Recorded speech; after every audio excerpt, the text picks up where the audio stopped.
In the shifting void between the known and the unutterable, where silicon minds dream of forgotten horrors, the abyss stirs. Welcome to AI Lovecraft, where machine intelligence weaves eldritch tales beyond mortal comprehension. Listen if you dare. Some things are not meant to be known. If you like the following story, please like, subscribe, leave a comment. Now let's get into today's story. Beneath Blackwood. I arrived in the isolated village of Blackwood on a warm autumn afternoon, seeking refuge from the clamor of modern life. The hamlet was tucked away in a forgotten corner of New England, a place seemingly untouched by time. Weathered farmhouses and an antiquated church spire rose among ancient elms and maples, all bathed in the golden light of dusk.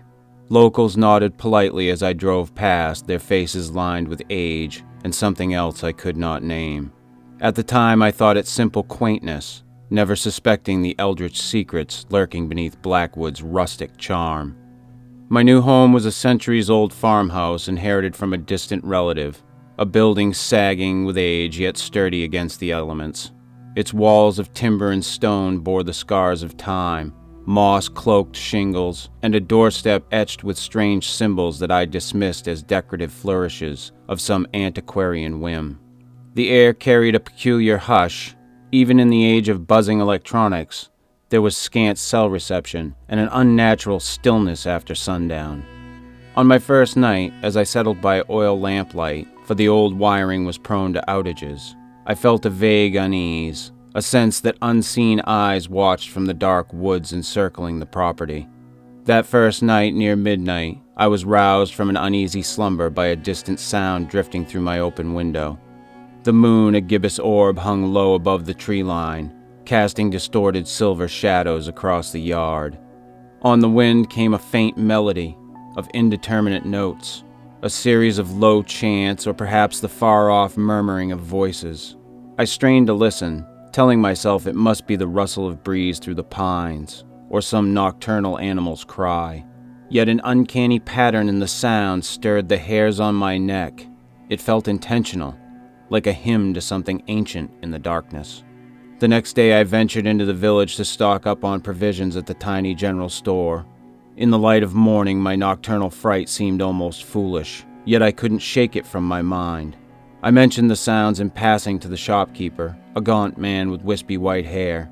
He offered a perfunctory smile that did not reach his eyes and said, Probably just the wind in the hollows or coyotes out by the ridge. Sound carries oddly in these woods." An old woman perusing canned goods nearby muttered something under her breath at this, and the storekeeper shot her a warning glance. I caught only a fragment of her words, something about old voices in the pines, before an awkward silence fell. Sensing their reticence, I let the matter drop, but a prickle of unease remained. That afternoon, determined to shake off the lingering disquiet, I busied myself sorting through the clutter left in the farmhouse by my late relative. In the attic, amid dust and cobwebs, I discovered a heavy oak chest secured by a rusty lock. After some effort, the lock gave way, revealing a trove of moldering papers and a large leather-bound volume. A faint smell of decay and old ink wafted out. Among the papers was a handwritten journal, its ink faded and pages brittle. My heart quickened as I recognized the name on the inside cover. It was the diary of Charles Wentworth, my eccentric great-uncle from whom I'd inherited the property. Tucked beneath the diary was an even older manuscript, a tome whose title, embossed in peeling gilt, read in French, Cults of the Dark Woods. The very touch of its age-stiffened leather sent a shiver through me, as if I had unearthed something that had lain hidden for eons. As twilight deepened, I pored over Charles's diary by the flicker of a kerosene lamp. The entries began innocuously enough, notes on the weather and the challenges of maintaining the old house, but soon took a darker turn. In shaky script, he described hearing the same disembodied chants that had troubled my own sleep. One entry read, October 12th, 1982, awoken again by those distant drums and voices under the gibbous moon. This is no dream. The townsfolk feign ignorance, but I see knowing fear in their eyes. Another entry months later was more alarming. Strange symbols found carved on my door and on trees at the forest's edge. They resemble a twisted branch or horned figure. I dare not erase them for fear of what they portend. Old Meyer hinted these marks are to ward off something, or to invite it. My hands trembled as I turned the pages, each filled with mounting paranoia and fear. The further I read, the more Charles's neat penmanship devolved into frantic scrawl. He recounted a local legend of an ancient cult dating back to the village's founding in the late 17th century. Blackwood, it seemed, was settled not just by pious farmers, but by a schismatic sect seeking to worship older, darker gods far from prying eyes. They spoke of an entity known in hushed whispers as the Black Goat of the Woods with 1,000 young. In a later entry, Charles wrote, "I have cross-referenced the town's lore with passages from the forbidden tome I found hidden in the church ruins. The name Shub-Niggurath appears, an eldritch deity of unholy fertility in the forest. Could the quaint harvest festival here be a front for blasphemous rites honoring this obscenity?" I felt a chill at that name, dimly recognizing it from myth. Shub-Niggurath, a monstrous being in obscure occult texts, a deity of primordial woods and foul fertility. Charles's final entries were barely legible, describing a plan to uncover the cult's gathering place and confront the truth. The diary ended abruptly on a note of terror. "They know that I know. I fear I am being watched. The chanting grows louder each night. If I disappear, let it be known that I succumb to the Blackwood." The line trailed off in a jagged stroke of ink. I sat back, heart pounding as the candle guttered low. The revelations in my great-uncle's diary left me reeling. Outside, night had fallen completely, and a heavy silence pressed against the walls of the farmhouse. My hands were shaking and my breath came in quick, shallow bursts. Was I truly living in the midst of an ongoing occult conspiracy?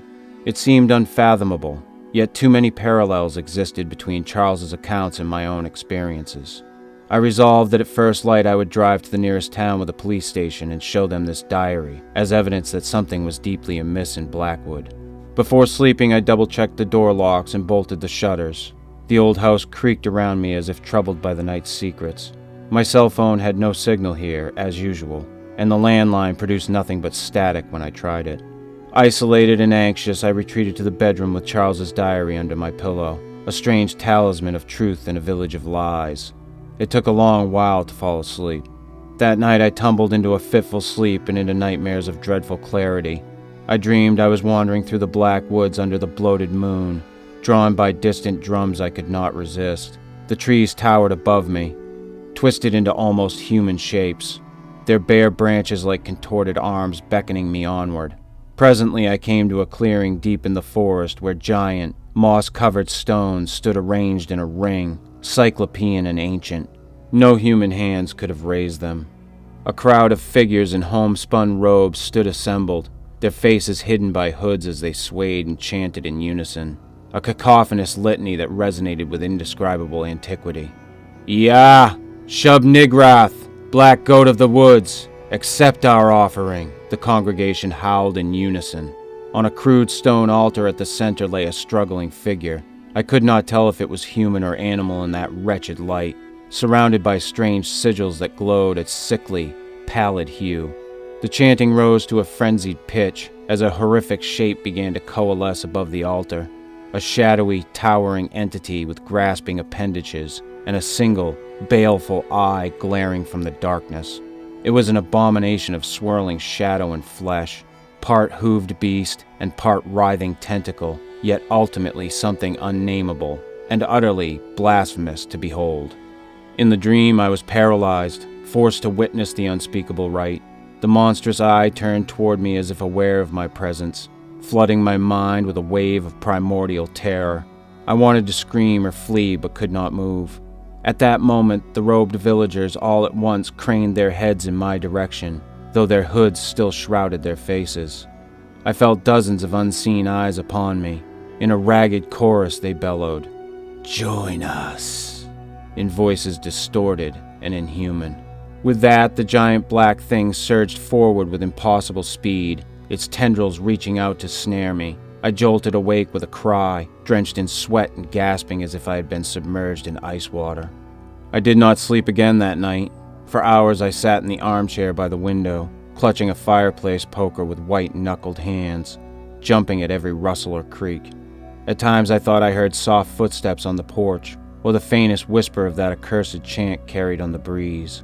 I dared not investigate in the darkness. Only with the gray light of dawn did I finally unbar the door and step outside, exhausted and shaken. There on the wooden door I found a fresh carving that had not been there the day before, a crudely etched sigil of a horn twisting shape. The grooves were stained dark as if traced with blood. The sight of it made me recoil. Someone or something had been at my door in the night as I fitfully dreamed of their horrid congregation. The realization that my presence was known to them, that I was being directly targeted, sent a bolt of icy dread through my heart. It was a warning, or perhaps a mark. In panic, I resolved to flee Blackwood immediately and get help. I hastily stuffed Charles's diary and the strange tome in my satchel as proof of the cult's existence. When I reached my old pickup truck, however, I found the tires slashed and a tangle of oily innards protruding from the hood, wires and tubes viciously torn out. They had sabotaged my only vehicle. Heart-pounding, I started down the gravel road on foot, aiming to put as much distance between me and this accursed village as possible. The morning fog clung to the trees, and beyond the first bend I spotted two figures in the haze, standing motionless among the pines. They were watching me. Whether they were members of the cult or just curious locals, I could not tell, but fear seized me. I realized how easily I could be waylaid on the lonely road. Reluctantly, I retreated back to the farmhouse, mind racing for another plan. Not long after, as afternoon light slanted wanly through the kitchen window, I heard a knock at the door. I nearly jumped out of my skin. Through the peephole, I saw the stooped figure of Mr. Miller, the storekeeper I'd met the day before. For a moment I considered not answering, but he likely knew I was home. Composing myself, I opened the door a crack. "Good day to you," Mr. Miller said with a thin smile. In his hands he held a covered basket from which the aroma of fresh-baked bread wafted, incongruously comforting. "Thought I'd drop by to see how you're settling in.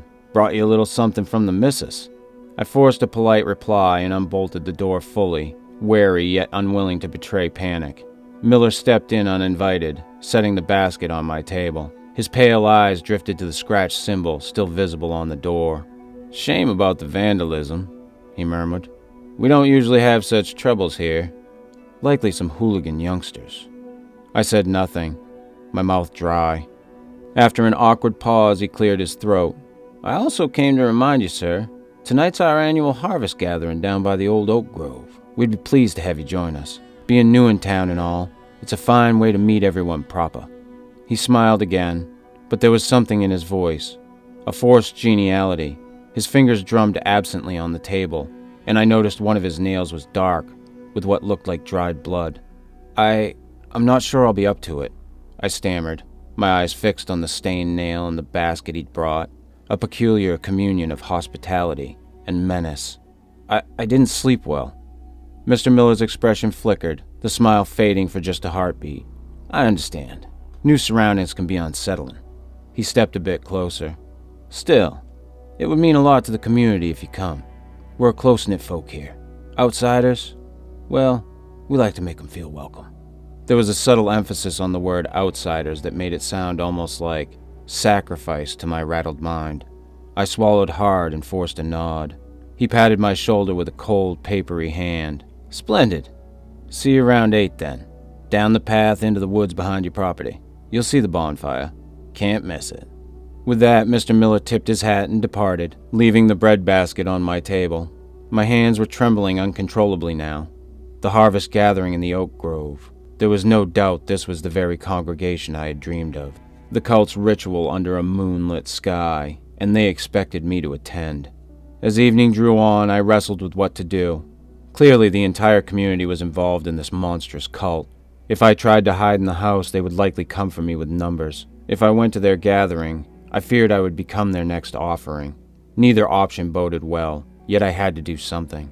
My eyes fell on an old hunting rifle mounted above the hearth. Charles's rifle, left to gather dust. I had never fired a gun at a living thing, but at that moment I felt a grim resolve. With trembling hands, I took it down and checked that it was loaded, stuffing a few extra cartridges into my coat pocket. It was a feeble hope of protection, but better than going into the unknown utterly unarmed. The hours until nightfall crept by agonizingly slow. Through my windows I saw silhouettes in the distance, villagers carrying torches or lanterns toward the woods. Dark shapes bobbing through the twilight. They were preparing. When the time came, I steeled myself and left the house, following a narrow path behind the barn that led into the forest, as Mr. Miller had indicated. The air was deathly still, and the only light came from my flashlight and a distant reddish glow deeper in the woods. Every crunch of leaves under my feet made me flinch. My heart thudded so loudly I wondered if they could hear it in the silent trees. Near the grove I extinguished my flashlight and proceeded under the pallid moonlight filtering through the gnarled branches. Hiding behind the bole of a massive oak, I peered ahead. The scene before me was both terrifying and eerily familiar, as if my nightmare had stepped from my mind into reality.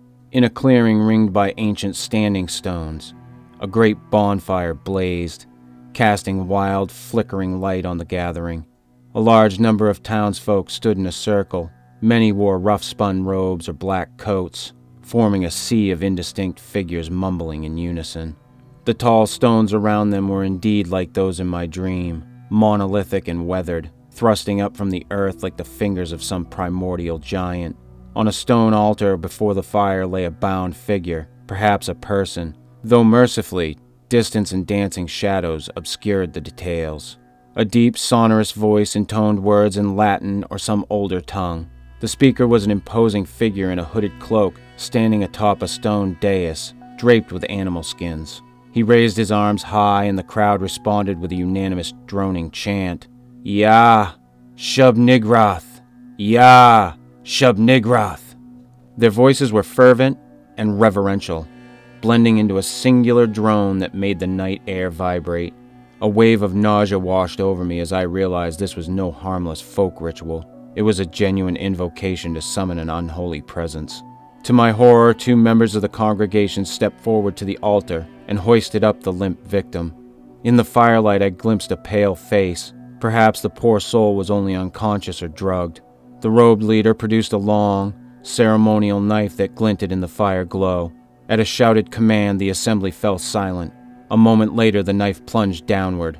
Even over the crackle of the flames, I heard a wet, sickening slice and the gurgling final cry of the sacrifice. I stifled a shout of revulsion as hot blood cascaded over the altar and pooled at the base of the stones. The blood seemed to soak into the earth itself as though the thirsty soil drank the offering. An unnatural hush fell. The fire flickered wildly, its flames guttering from orange to an eerie greenish hue. The chanting resumed, faster and more urgent, rising to a loathsome crescendo as the air above the altar began to shimmer, as if reality itself were twisting. A foul odor permeated the clearing, an overpowering stench of decay and ozone that turned my stomach. What happened next defies full description, but I must try. As the congregation moaned and swayed in ecstasy, something began to manifest in the center of that stone ring. From the darkness beyond the firelight, a colossal shadow oozed forward. It was as if the void between the stars had taken shape, an amorphous mass of darkness, given living form.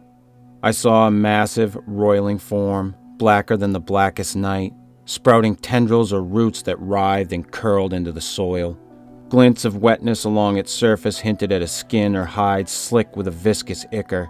Among the twisting appendages, I caught glimpses of hooves stamping the earth and misshapen mouths opening and closing soundlessly. My mind reeled at the sight of this blasphemy made flesh.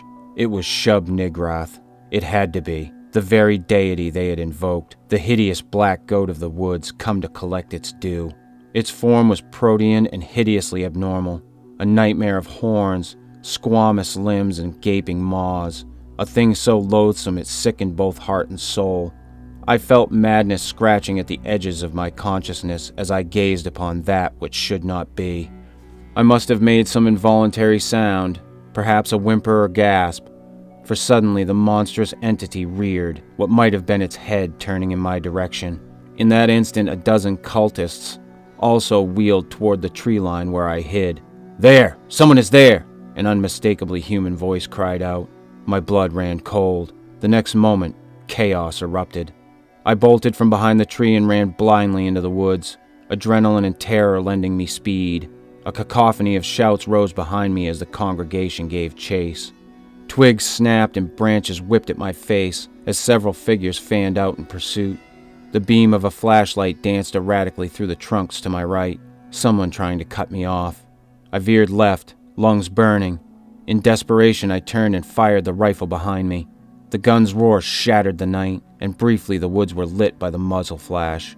I heard a yelp of pain. Perhaps one of them had been hit, or at least startled.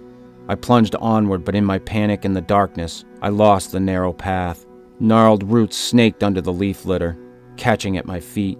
Suddenly my boot snagged on something and I pitched forward down a small embankment. The rifle flew from my grip as I tumbled and landed hard, pain jolting up my leg. Dazed and panting, I clawed at the damp earth, trying to rise. Before I could scramble to my feet, strong arms seized me from behind. Rough hands yanked me upright. I found myself surrounded by several villagers, faces I recognized from town, now twisted with zeal and fury. They wrenched my arms behind me, binding my wrists with coarse rope. I thrashed and screamed, but a clammy palm clapped over my mouth. My rifle was gone. I was helpless. They half dragged, half carried me back toward the firelit grove. Despite my frantic kicks and muffled cries, I could not break free of their iron grips. As we emerged into the clearing, the crowd parted to let us through. I saw that the ritual had been momentarily interrupted. The villagers stood in a loose ring, eyes shining in the firelight as they regarded me. The altar was slick with gore where the earlier victim's body lay slumped, a dark heap on the blood-stained stone. And looming just beyond, partly obscured by shadow, was the thing they had summoned, the monstrous presence, swaying like a colossal tree of flesh and shadow. Its indistinct form pulsed and quivered at the edge of vision, as if not fully there, or as if my mind refused to fully register it. A collective murmur rose from the assembly as I was thrust forward, a mixture of triumph and anticipation. The high priest stepped down from his dais to approach me, and as he drew near, he pushed back his hood.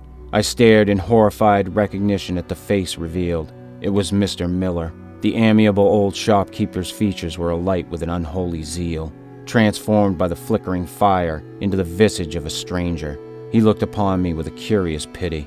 "You should not have meddled, son," Mr. Miller said softly, almost genially. "We could have welcomed you among us in time. Now," he glanced up at the towering shadow of Shub-Niggurath looming behind the altar, "the black goat hungers, and we have a guest to sate." I tried to scream as they forced me down onto the altar slab, right atop the still warm remains of the prior victim. The coppery smell of blood was overpowering. Miller, or the thing wearing Miller's face, loomed above me, raising the sacrificial dagger high. Its blade was slick with gore, shining red in the firelight. I stared up in terror at the dagger poised to fall and at the shifting darkness of the entity beyond. Time seemed to slow to a crawl in that ghastly moment. The gigantic shadow thing loomed closer, its foul stench washing over me like an open grave. I felt one of its tendrils brush against my cheek, an icy slug-like touch that sent jolts of agony and ecstasy through my nerves. My vision swam as an alien presence slithered into my mind, an inundation of chaotic images and emotions not my own. I believe I screamed, but I no longer truly knew what was happening. There was only pain and horror, and a sense of something irrevocable snapping inside me as my consciousness was engulfed by that inhuman will. I mercifully remember nothing more of that night. I awoke days later in a hospital bed in a town some 50 miles from Blackwood, so I was told. Weak sunlight filtered through sterile white curtains. An officious man in a sheriff's uniform stood at the foot of my bed speaking in a low voice to a doctor. When they noticed I had come to, they gently began to question me. It seems I had been found at dawn, wandering along a back road muttering to myself, spattered with blood and half delirious. A passing truck driver nearly hit me, and seeing my condition took me straight to the hospital. I had no memory of how I escaped that final moment at the altar, nor of what became of the cultists or their hideous god. The wounds on my body spoke to some nightmare reality.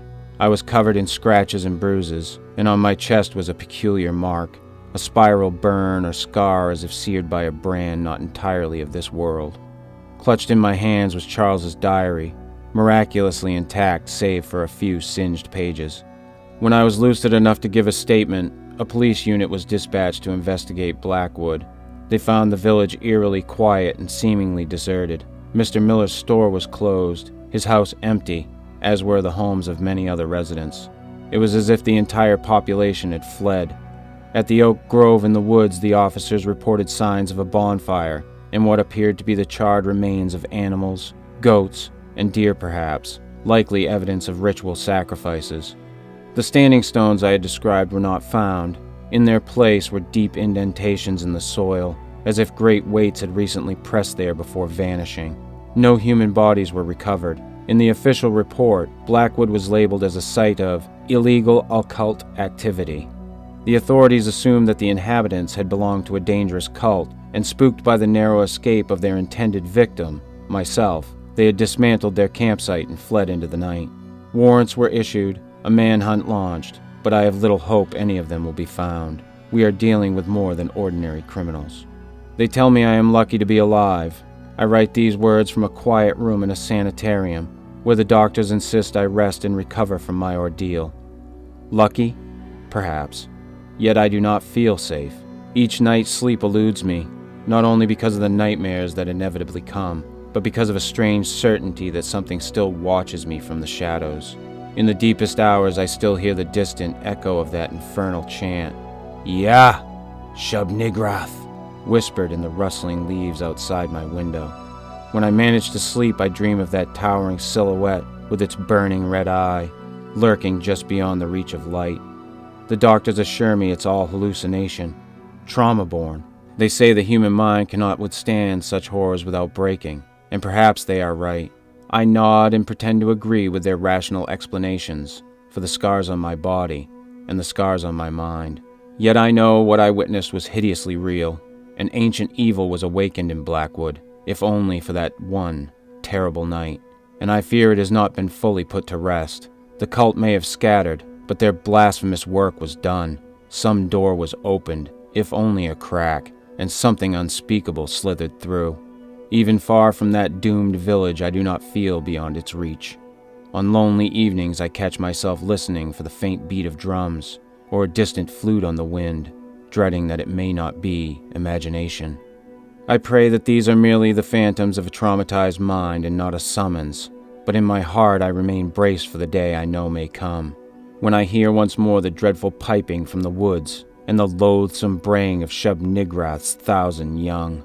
When that day arrives, I wonder if I will have the strength to resist, or if I will walk willingly into those woods, drawn by the same ancient call that lured the villagers of Blackwood to their doom. I write this account as both catharsis and warning. There are places in this world hidden beneath a veneer of quaint innocence, where nameless horrors still hold sway. Places like Blackwood, where a simple outsider like myself can stumble upon abominations that shatter sanity and forever taint the soul. I escaped physically, yes, but a part of me will forever remain in those cursed woods, bound to the eldritch darkness that dwells beneath Blackwood.